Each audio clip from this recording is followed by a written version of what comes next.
was, is, and will be, all of them would just be not possible unless supported by the pure Sat. Santam vina Sat pratyayaha katham bhavanti is with a question. The Saddarshanam opens with a bang. Maharshi Ramana consistently and steadily asked his devotees, try to go beyond your idea of your personality being your identity. Who are you? Whoever you truly are has no death, no birth. Who you imagined yourself to be at this time has birth, death, disease, old age, loss of property, breaking of relationships, a million reasons to cry, and thousands of reasons to laugh. All of them apply to what you have mistaken yourself to be. If you know what you truly are, that is Sat, and that Sat has to be understood. Saddarshanam. Now, you may say you didn't give any quote from Brahma Sutras. Well, I may not directly bring the word Sat, it also comes somewhere. But right away, even in the Chatussutri, which many of us read, the first four sutras, Athato Brahma Jidnasa, Janmadyasya Yataha, and Shastra Yonitvat, Tattu Samanvayat. The second one talks about Janmadi Asya Yataha. The ultimate truth is that in which this entire creation has its Janma, has its Sthiti, and has its Laya. Yato va imani bhutani jayante, yena jatani jivanti, yat prayanti abhisamvishanti, goes the very famous mantra from Taittiriya Upanishad.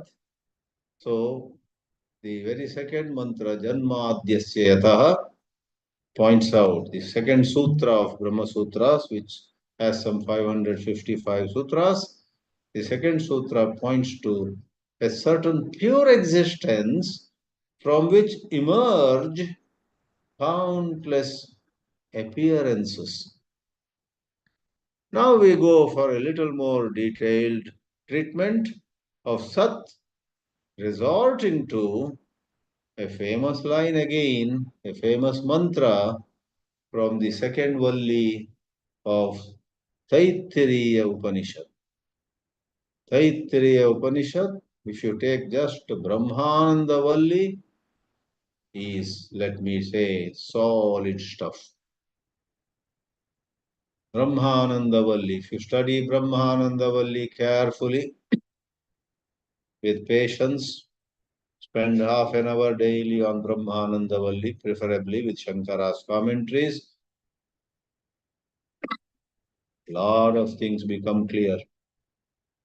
You will get grounded in Advaita Vedanta. This Brahmananda Valli begins saying, one who knows Brahman attains the supreme. Brahma vida apnoti param. In support of that, a certain richa, a certain poetic mantra is recited. Tadesha bhyukta. What is that richa? Or what is that rik? Satyam jnānam anantam brahma. Yo veda nihitam guhayam parame vyoman soshnute sarvan kamaan saha, and so on. The richa is satyam jnānam anantam brahma. Brahma may be pointed out through three independent lakshanas.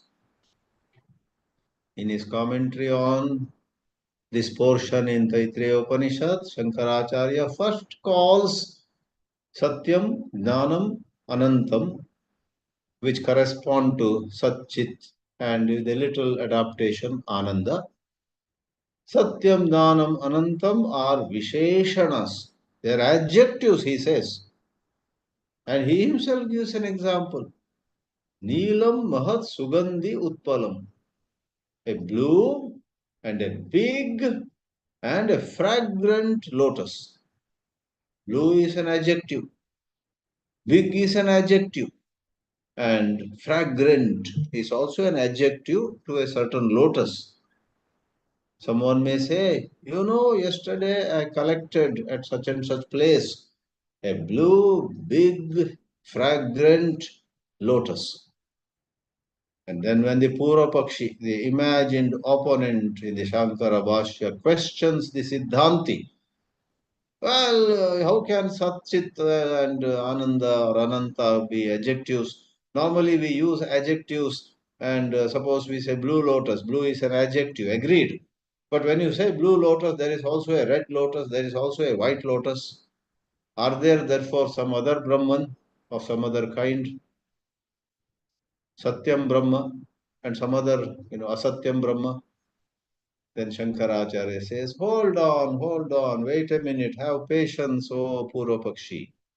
Pura Pakshi is not a Pakshi, not a bird, but Pura Pakshi is an imagined opponent.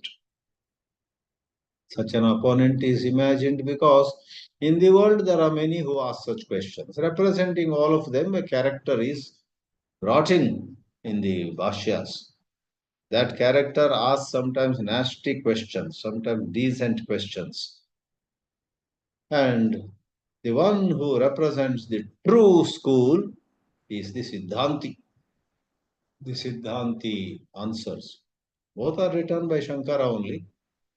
To make the point clear, Shankara says, I call satyam, jnānam and anantam adjectives, but they are not adjectives like most other adjectives are.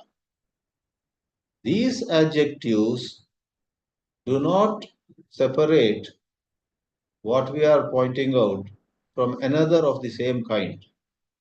Like a blue lotus, the word blue over there separates red or white lotuses from this one.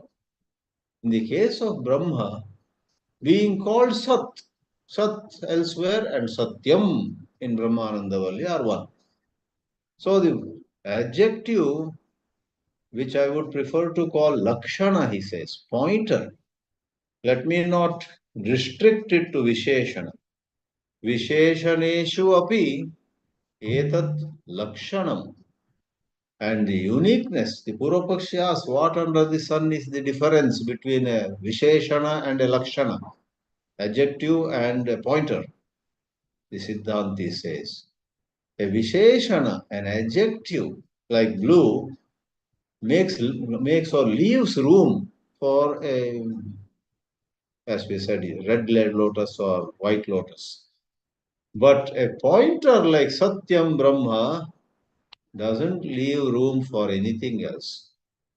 Sarvebhyaha anyebhyaha vastubhyaha pratakritya Brahma nirdishati ayam shabdaha satyam iti.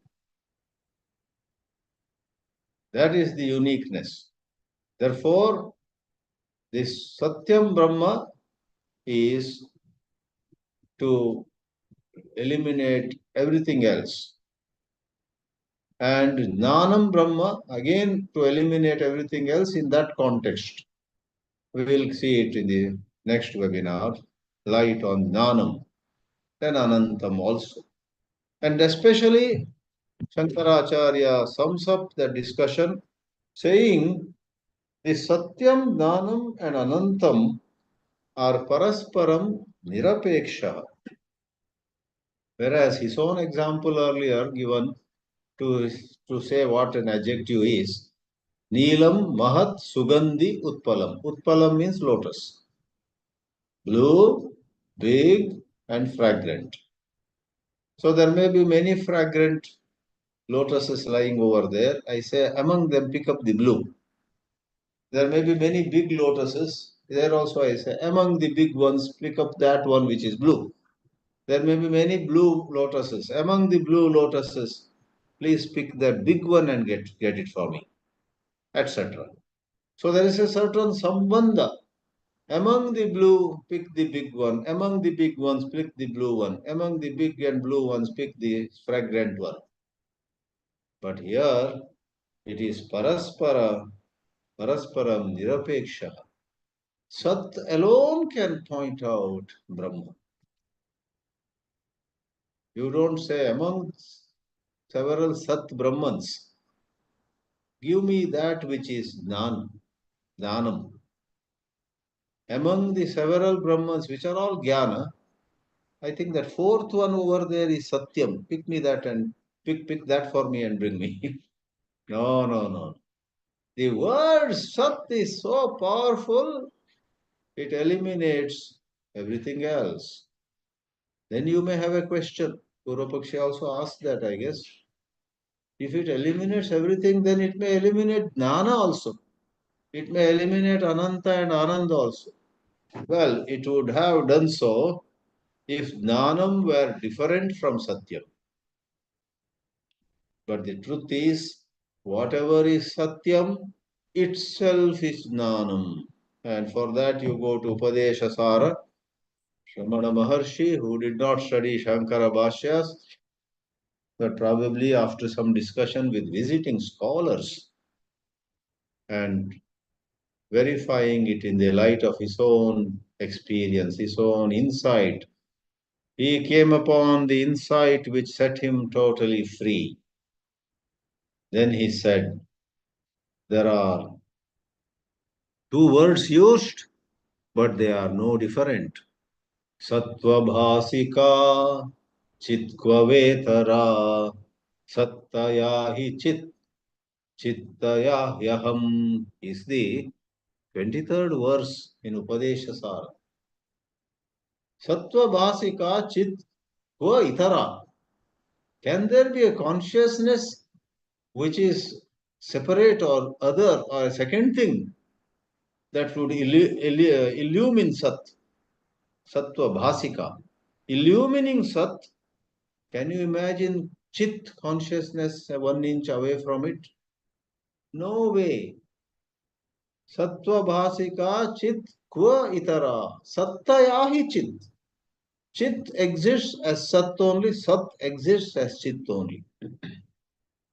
They don't even need to be, or it's not right to call them two sides of the same coin.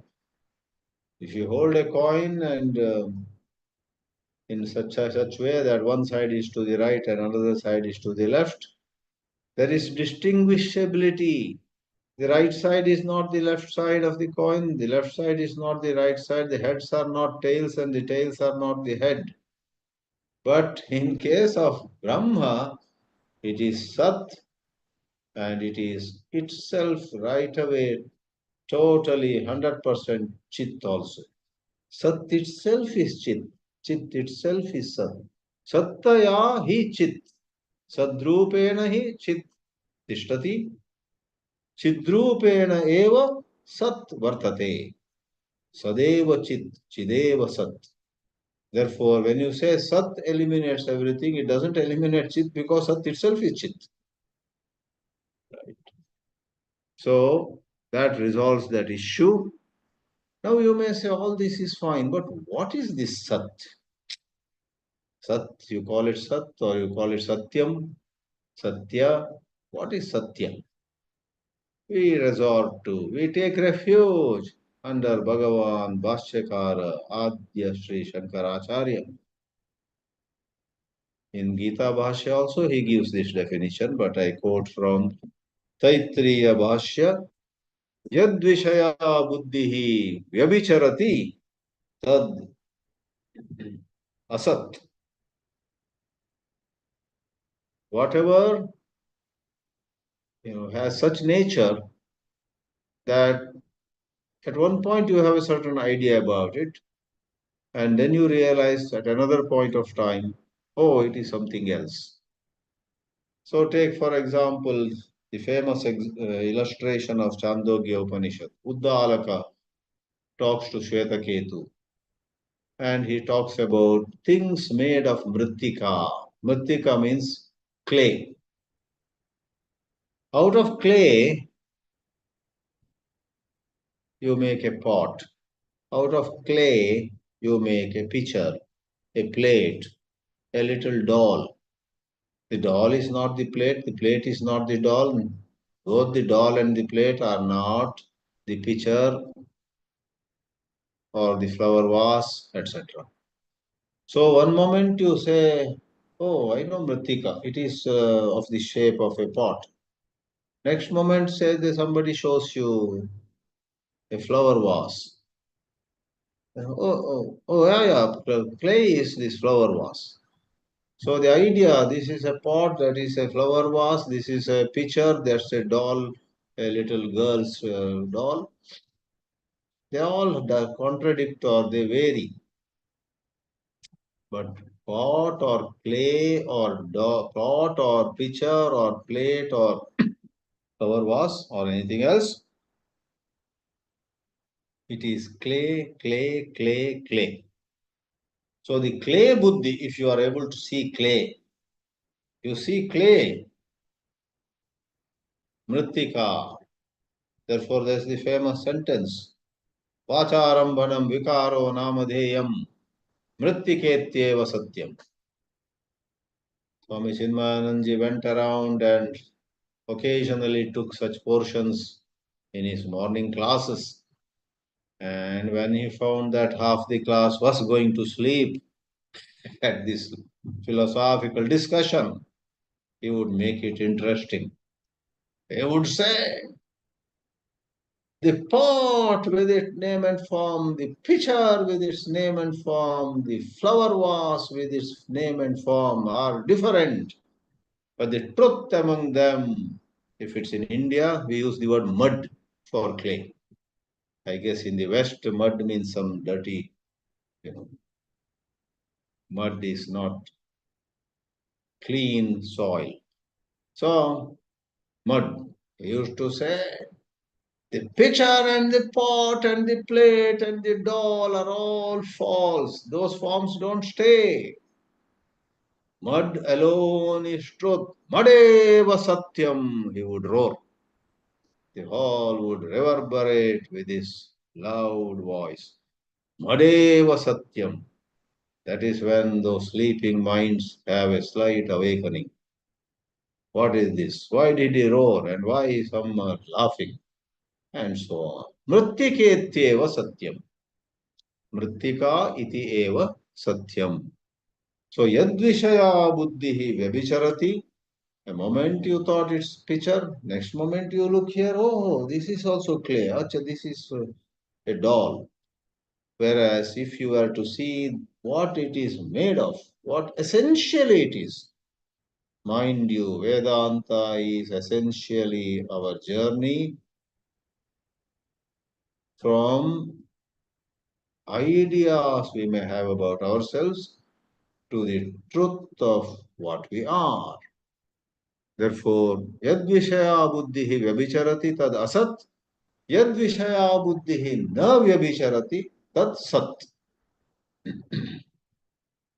In Vyavahara also, in Dharma, on the plane of Dharma also, if somebody has been steadily good to you, helping you in rain and sunshine, at all times, when you were rich, he was friendly to you.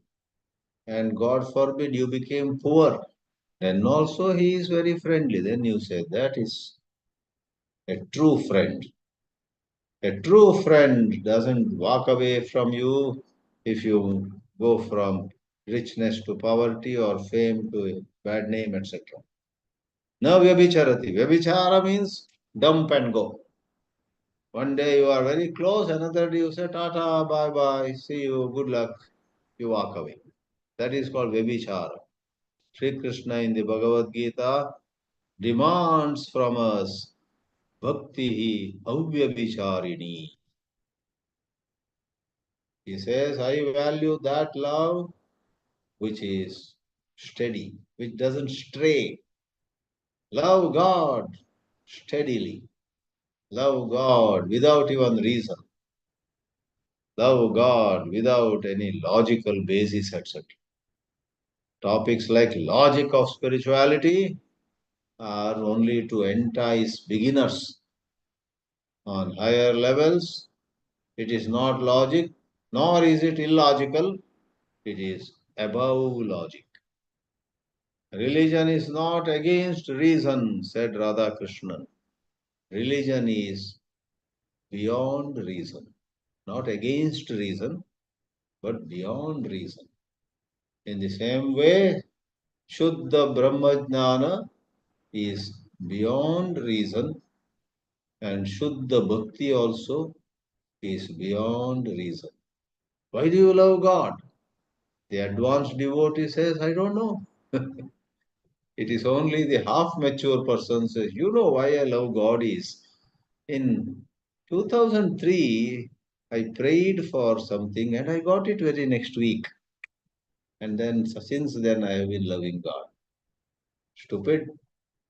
If some incidents like that have made you love God, double check.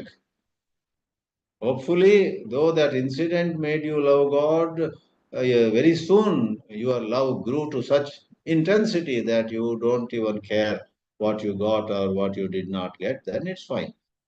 But if it is based on what you got from your love, your bhakti, and then if there are no chances of getting such things anymore in future, then you reconsider your love of God. Rama Rama, let me say Rama Rama on this Rama Navami. That conditional love, that is called business. So we have Sat. Sat is that with respect to anything in the world, if your idea changes, your idea about yourself changes. Some years ago, you thought of yourself as a young, pretty girl. Now you talk of yourself as a mother of 3 children, reasonably young mother. A day will come when you will see who am I? I am a grandmother of 7 grandchildren. So tell me one thing, are you a pretty young girl or are you a middle-aged mother of 3 or are you an old lady with 7 grandchildren? That's what Dakshinamurti Stotra says. बाल्यादिष्वपि जाग्रदादिषु तथा व्यावृत्तास्वनुवर्तमानमहमित्यन्तःस्फुरन्तं सदा. In childhood, in youth, and in 3 states of experience, Jagra, Swapna, Sushupti, in all of them, those states are different. Waking is not dream, dream is not deep sleep. Vyavrittasu anavartamanam aham it. There is a certain pure I that remains, that na vyabhicharati. And that is sat, sat, that is the truth. So friends, the practical implication of this is, let me tell you, as you advance in your clarity, the difference between theory and practice vanishes. A theory very fully understood right away is practice. Because in that clarity of understanding of that subject, there will be no room for your behaving in some other way. If a Shastri like me really immerses himself in the Vedanta, his life will be transformed. But we Shastris are good during lectures only. After the lecture is over, I rush to my kitchen and if there is some sweet, I'll just say, Ram Navami today.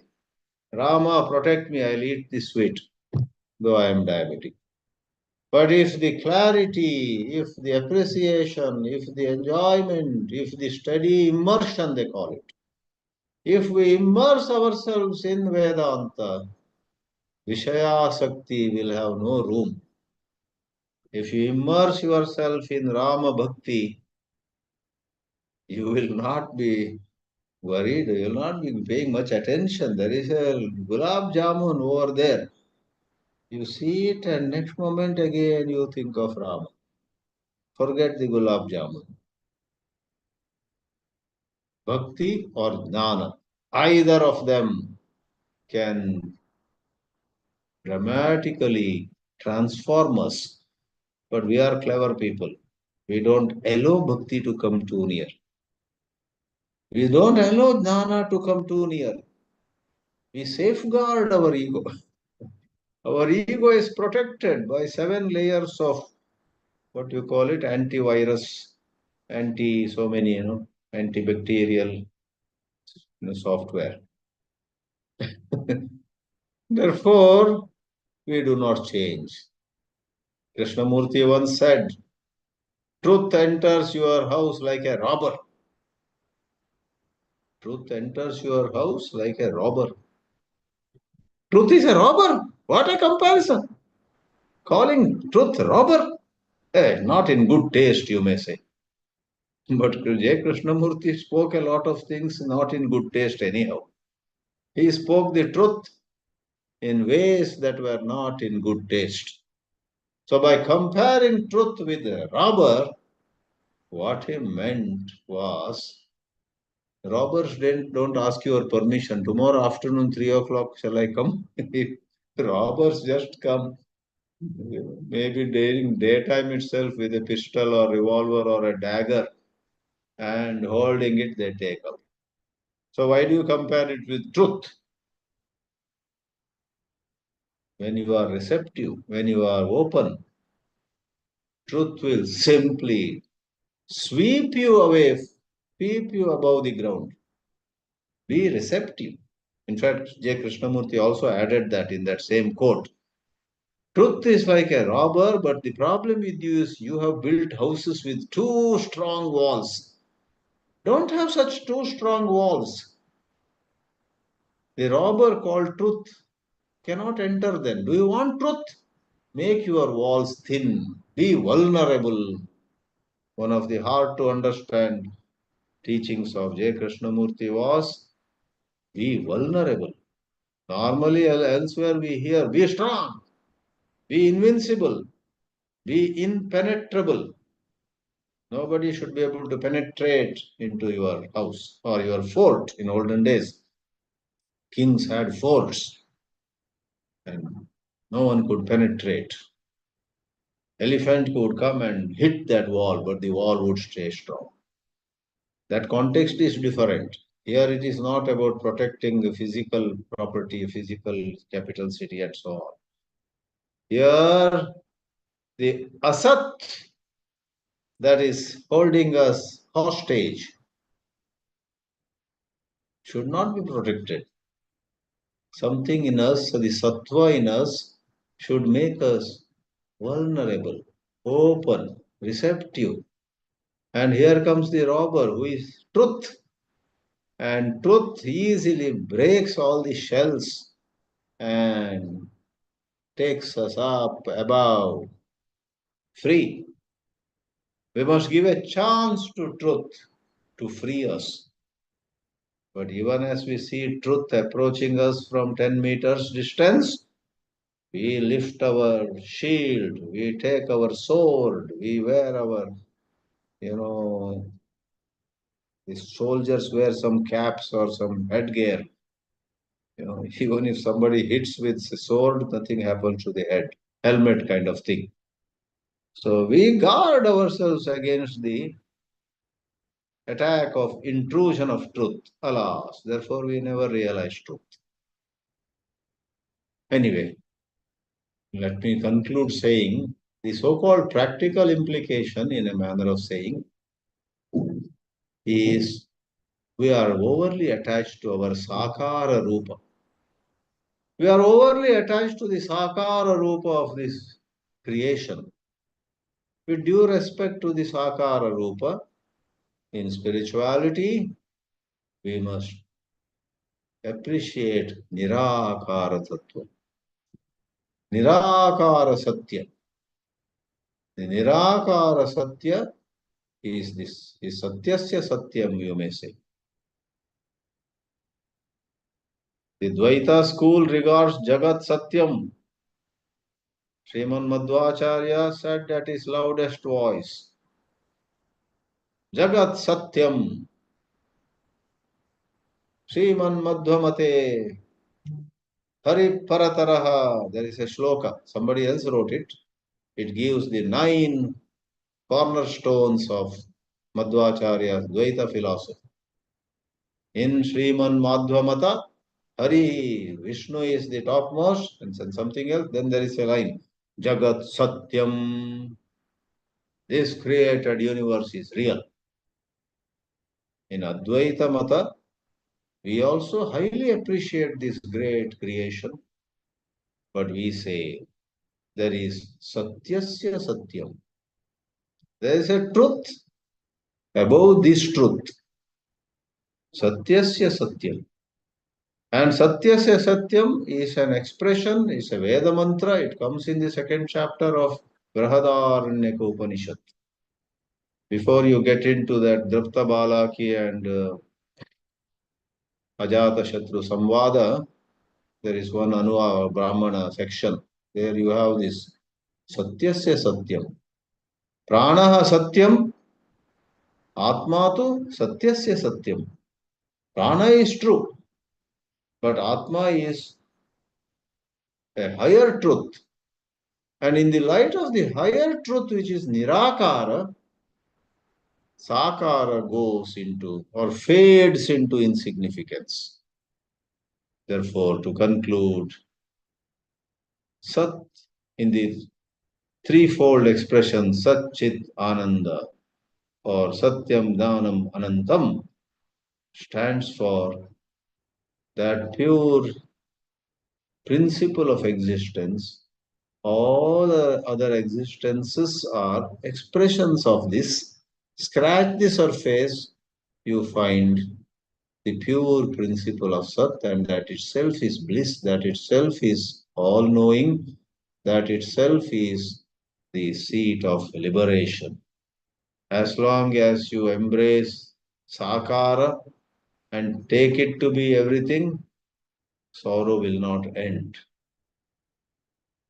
Give all due respect to Sakara. It has its charm, it has its beauty, it has its wonderful aspects, but the truth is Nirakar. No name, no form. Ashabdam asparsham arupam arasam agandham, says Kathopanishad. So Upanishads point out the truth that is not bound, not conditioned, not limited, and you and I are capable of realizing it. We must realize it. Atma drashtavya. Om Namah Paramarashibhyo Namah Paramarashibhyaha. Open to everybody to ask a question, type on the chat box, or if you are attending through YouTube, in the YouTube window.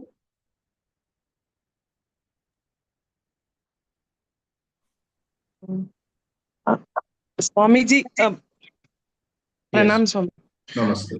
Just now went to Ramanavami on Carnatic classic music of Tyagaraja. In that meeting, you Rama as a compassionate, purposeful living who married the truthful Sita. Like that, Okay. its meaning was there. Oh. There is it honest and truth plus compassion is equal to morality. Means Sat means Satya plus compassion is equal to morality. Yeah. Is Just right. as I said in my lecture, Sat is not different from Chit, and Chit is not different from Sat. They are one. Here too, honesty and compassion and intelligence are not separate from each other.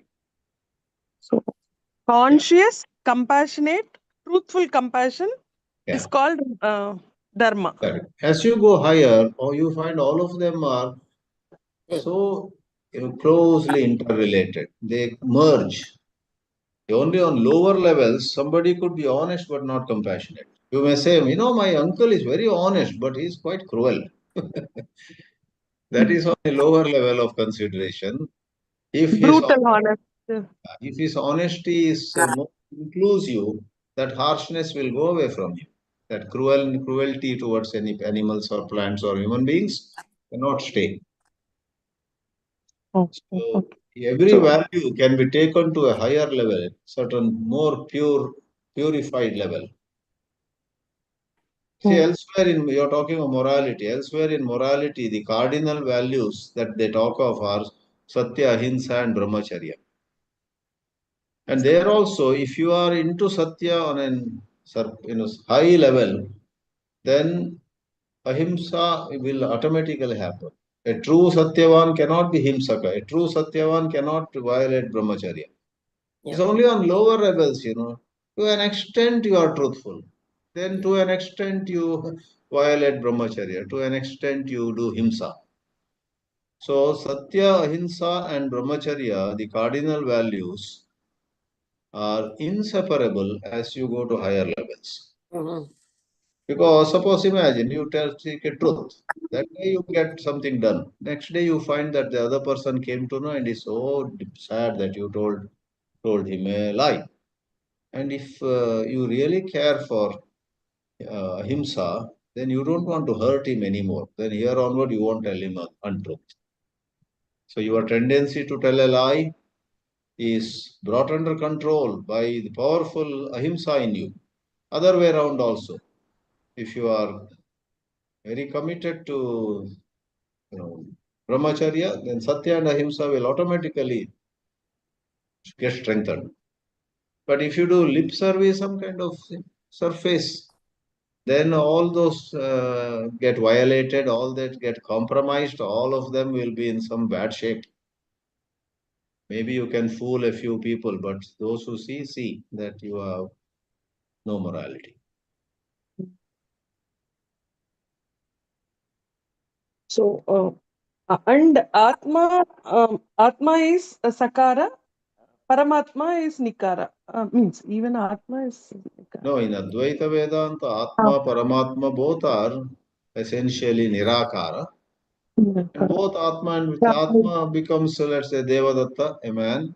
Paramatma becomes Shiva or Vishnu, God. So the form of Shiva, the form of Vishnu, and the form of Devadatta, Yajnadatta, these are human names, They are secondary. Primarily, Devadatta and Yajnadatta as Shuddha Atma are Nirakara. Akara to every one of us is secondary, but we are so caught in it that has become primary because of our attachment. Thank you, sir. Welcome, Kritika. Then you have somebody else asking or making a comment. On JK asking us to be vulnerable, Swamiji, sensitivity is helpful in Atma Jnana Marga, but okay, this is in chat. I will open the whole thing. I could read few lines.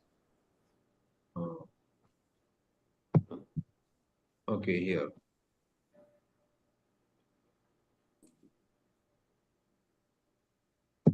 Sensitivity is helpful in Atma Jnana Marga, but makes it very difficult to live in this world. You get hurt at every step. So one thinks if traditional way of renunciate, etc. alone might work, wondering if being hands-on in this world will work well for a sensitive person. So yeah, you will have to work out your own way too. That's why it is said sometimes Madhyama Marga. Don't get into the world too much. See if certain things can be dropped. Maybe there was a time in life of all of us where we needed money so badly. So no, we don't want to lose even a portion of our income. Then we are neck deep in the world. Then comes a time by God's grace, we don't need money so much, we have enough. That is the time when we reduce our worldly involvements and this business of hurt also reduces. Don't get into so many worldly interactions. Reduce the worldly associations. Be ready. If you eagerly look for it, situations will change for you. So I think before even this question, there was Dr. Lata Sonpal. Pray, there is a request from Dr. No, please ask this question to Swamiji on my behalf, but don't. Oh. Okay, the question is what leads us to and the reason for living in illusion of who we are and what we do when there is no life and death.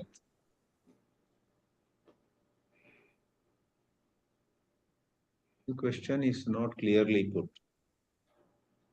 What leads us to illusion? Reason for living in illusion. Yeah, that is a wild goose chase. You can't know how avidya began. Instead, inquire whether avidya really is. So, finding out how it all began, in some Prakarana Granthas, it is said avidya is anadi. There is no beginning at all. Okay. But another way of handling this is, don't ask how. Buddha said, don't ask where the arrow came from. An arrow came and hit your arm, it's sitting there. You must concern yourself with removing the arrow. Don't say, before I touch it, I want to know from which direction came, whether a white man sent it or a black person.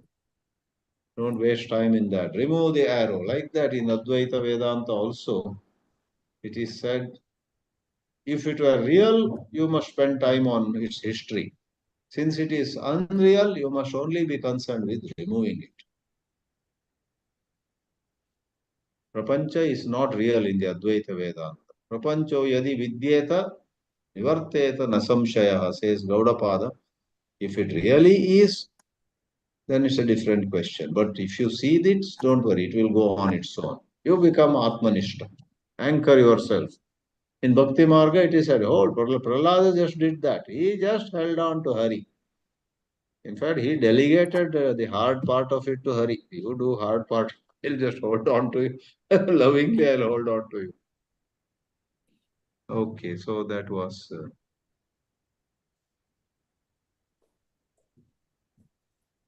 Hari Om Swamiji. yes.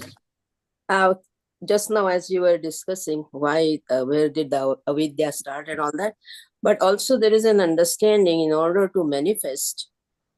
Otherwise, unmanifestation was in existence. But unmanifestation wanted, one of the explanations are given, and that is where this Maya came, or avidya came, or the three gunas came, and the whole cycle started. Mm-hmm. So if that understanding is there, then at least I feel then it is easier to drop it. Yes, it is there for a purpose. I may or may not know the exact purpose, but at the same time, it came where it came from, that I can go back to and not worry about the Maya and Avidya as such. Just accept its existence and recognize this is for a purpose, and the purpose is from the higher. So who am I to ask question? True. That's also a healthy perspective. Especially with Bhakti Marga, it goes. God has created this whole universe for a purpose, and He has a role for me. Let me play my role, sincerely. That's a very healthy approach. But in the rigorous treatment of the topic by Advaita Vedanta, we say that all these models, which are soothing to us, which are many times comforting to us, but they are models. There is plain truth behind the model. If it doesn't interest you, nobody forces you to go there. But the rigorous Vedanta says Advaita Brahma alone is true. There is no creation at all. Creation is a relative truth relative to the misconceived self. So read Saddarshanam, he says, Dhiya sahodeti, dhiya astameti. The world and the intellect of ours, which sees the world, they rise together and subside together. So they are an interdependent illusion. We can never see the world if our intellect is absent. And there is never an intellect when the world is absent. So they rise together. Only one of them never comes. He makes a statement in Saddarshanam. Dhiya, dhi means buddhi. Dhiya saha udeti. Dhiya saha astameti. Lokaha, loka, world. So the Buddha also deeply thought about it, and in his Buddhism also there is a some word, Sanskrit word or Pali word, which says the simultaneous rising of the perceived and the perceiver. They are interdependent. You never see the perceiver alone, never is there the perceived alone. Drashya and drashta rise together and vanish together. Yeah. In Buddhism, to a larger extent, they say both of them are of questionable credentials. Nothing is true. In the Advaita Vedanta, we say the stage on which these two arise. One who sees and that which is seen. The stage is real. For those that arise and vanish are unreal. And that is the reality, isn't it? Yeah. And that's why we can consider what I was explaining once before, but also at the same time, we can say it's a relative reality. Yes. The whole Jagat, as we call it, mithya, is nothing but a relative or sapeksha satya, and we understand that. Yeah. So what is that satya which is not sapeksha, which is its own nirapeksha satya? That is what we want to understand. That's who we are. Right. And that path of knowledge comes. True. So as we study more, the certain maturity arises, then we develop greater appreciation for this Nirapeksha Satya. Yeah. Shankarāchārya, in his commentary on the Satyam, Jnānam, Anantam, Brahma, brings the story of the 10th man, lost 10th man. So every time one of the 10 counts, he, as you know, he counts the other 9, leaves himself out. So one may laugh at this story. Why doesn't he count himself also and say we are 10? But he is so, Shankaracharya uses some Sanskrit word, he is so engrossed in, I counted from this end to that end, then I counted from that end to this end, I counted from the middle, went a little this side, that. In any way I count, there are only 9. There are only 9, he says. He's so, caught up in that. Like that, we are so caught up in our present idea of where this personality is. Sakara has been, very enticing, very, very strong in holding us captive. We are hostages, held in high, what is that? Very monkey fist by the Sakara. There is no insult to Sakara, but truth has to be told. Nirakara is the ultimate truth. Swamiji, Namaste Swamiji. Ah. Very interesting class anyway. I just wanted to talk about that Bhagavad-Geetā chapter 2, 16th verse you mentioned, no? Yes, yes. In that all the 3 or 4 lines, the last line, Tvanayos Tattva Darshinaha is there. Tvanayos Tattva Darshibihi. Darshibihi. Yeah.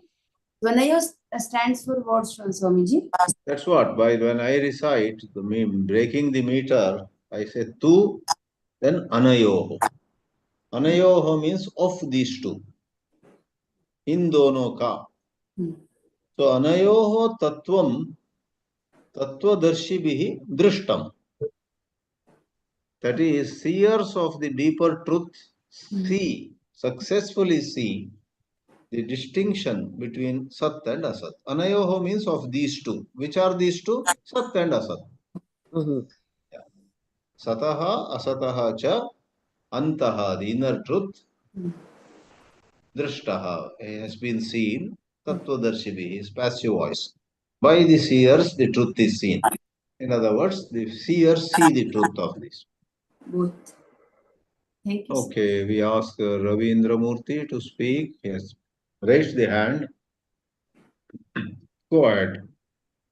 Pranam Swamiji, pranams to all. I just wanted to share with the group Shri Krishna Swami Iyer, who was also one of the Vedantins from Bangalore, in his wonderful book, Vedanta, The Science of Reality. Truly in keeping with Shankara, he defines reality as that whose existence is undeniable, whose absence or non-existence cannot be conceived or even imagined otherwise.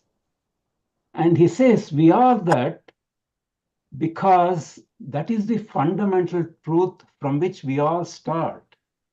If to question the truth is to question whether we live, and that is a self-evident truth. Mhm. He made a wonderful point about the definition of Sat there. So true.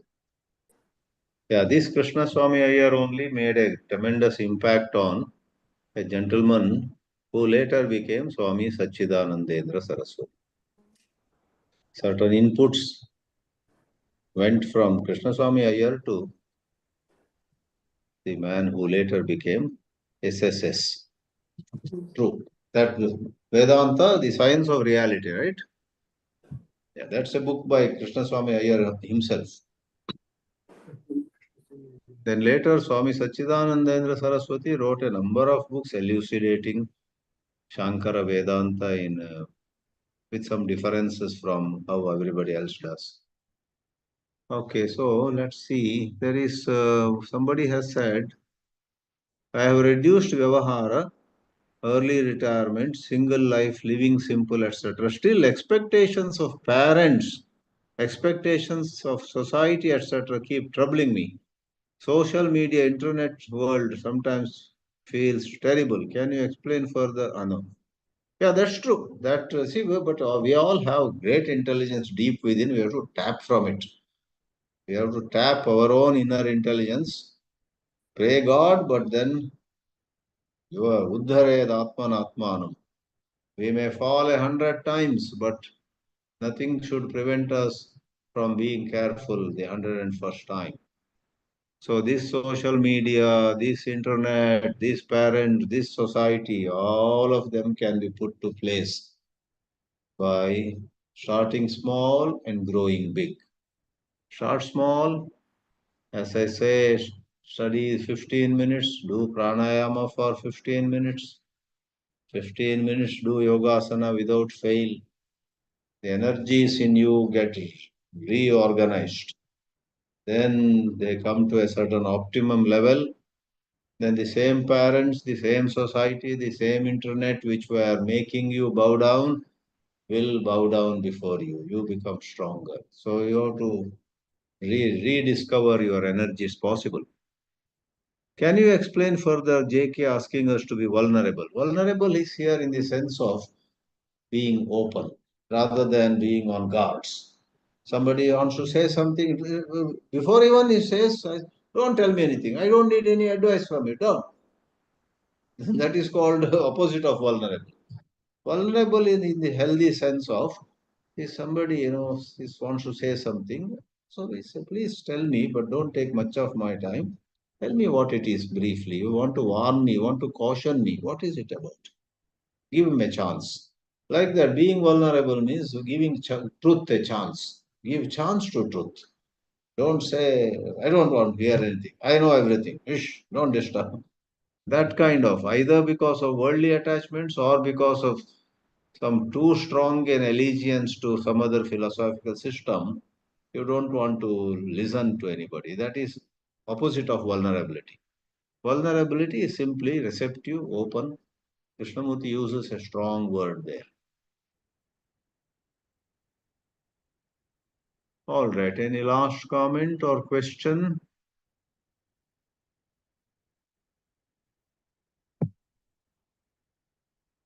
Okay.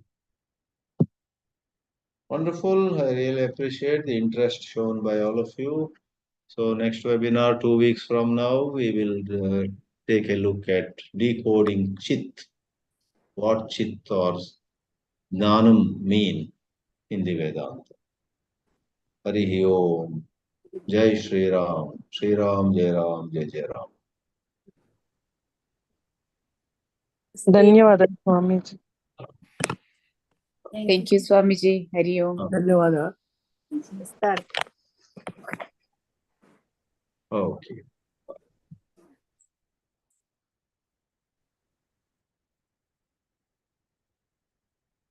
Thank you, Vibhaji. Hari Om. Hari Om. Hari Om.